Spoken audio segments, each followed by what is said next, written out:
السلام علیکم ورحمۃ اللہ وبرکاتہ۔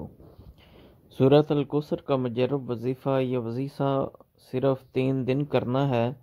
صرف 3 دنوں کے اندر اندر آپ کی جو بھی بڑی سے بڑی حاجت ہوگی، جس بھی مقصد کے لیے آپ اس وظیفے کو پڑھو گے، آپ کا وہ مقصد انشاءاللہ 3 دنوں کے اندر اندر پورا ہو جائے گا۔ آپ کا مقصد کوئی بھی ہو، آپ کی حاجت جتنی مرضی بڑی ہو، آپ کی پریشانی کوئی بھی ہو، آپ جس بھی مقصد کے لیے اس وظیفہ کو پڑھیں گے، آپ کا وہ مقصد انشاءاللہ 3 دنوں کے اندر پورا ہو جائے گا۔ آپ نے یہ وظیفہ جمعرات، جمعہ، ہفتہ 3 دن یہ وظیفہ کرنا ہے۔ انشاءاللہ یہ وظیفہ کرنے سے آپ کی ہر جائز حاجت، آپ کی بڑی سے بڑی پریشانی ختم ہو جائے گی۔ آپ چاہیں یہ وظیفہ اپنی شادی کے لیے کر رہے ہیں، آپ کی شادی نہیں ہو رہی، اس کے لیے کر رہے ہیں، آپ کو اس میں بھی کامیابی ملے گی۔ آپ بے روزگار ہیں، آپ کو کوئی کام نہیں ہے مل رہا، تو آپ اس کے لیے بھی کریں، یہ وظیفہ مجرب ہے۔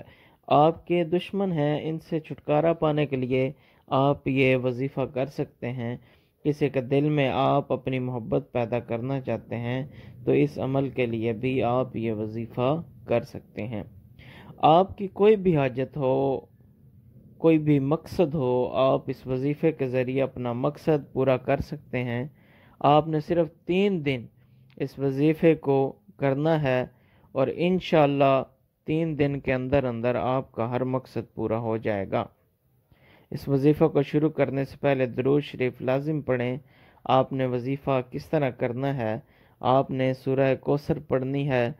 سورہ کوثر قرآن پاک کی سب سے چھوٹی سورہ ہے۔ سورہ کوثر قرآن پاک کے 30ویں پارے میں ہے۔ آپ نے جمعرات کو یہ وظیفہ کرنا ہے اور ہفتے کو ختم کرنا ہے۔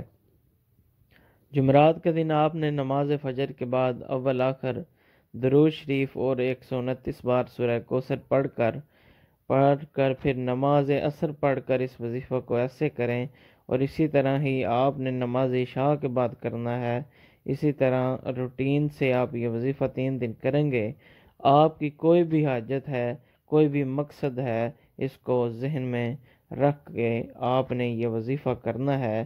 وظیفہ کرتے وقت پورا دھیان آپ کا وظیفے پر ہونا چاہیے، دل میں کوئی بھی وسوسہ نہ آئے، پورا دھیان وظیفے پر رکھ کے آپ نے یہ وظیفہ کرنا ہے۔ انشاءاللہ اس وظیفے کو کرنے کے بعد آپ کی اللہ سے مانگی ہر دعا قبول ہوگی۔ میرا چینل ضرور سبسکرائب کریں، امید ہے آپ کو فائدہ ہوگا۔